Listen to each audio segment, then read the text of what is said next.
கரூரில் கோ-ஆப்டெக்ஸ் தீபாவளி சிறப்பு தள்ளுபடி விற்பனையை மாவட்ட ஆட்சியர் தங்கவேல் தள்ளுபடி விலையில் சேலை மற்றும் சட்டை, வேஷ்டி வாங்கி விற்பனையை துவக்கி வைத்தார்.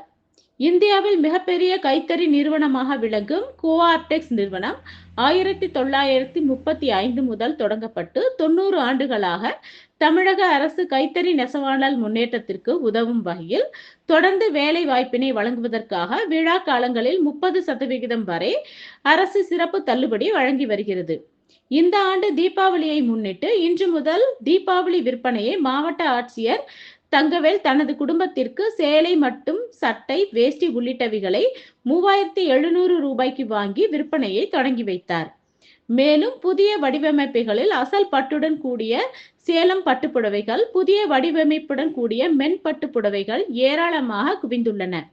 மேலும் கோவை, மதுரை, பரமக்குடி, திருச்சி மற்றும் சேலம் பகுதிகளில் தயாராகும் அனைத்து ரக காட்டன் புடவைகள் புதிய வடிவிலும், ஆர்கானிக் மற்றும் கலம்காரி காட்டன் புடவைகள் குறைந்த விலையில் நேர்த்தியான வண்ணங்களில் உருவாக்கப்பட்டு விற்பனைக்கு வைக்கப்பட்டுள்ளது. மேலும் இந்த ஆண்டு தீபாவளிக்கு ரூபாய் 60 லட்சம் விற்பனைகளுக்கு வைக்கப்பட்டுள்ளது. இந்த தீபாவளி சிறப்பு தள்ளுபடியாக அரசு மற்றும் அரசு சார்ந்த நிறுவனங்களுக்கு வட்டியில்லா கடன் வசதியில் 30% வரையிலான தள்ளுபடி வழங்கப்படுகிறது.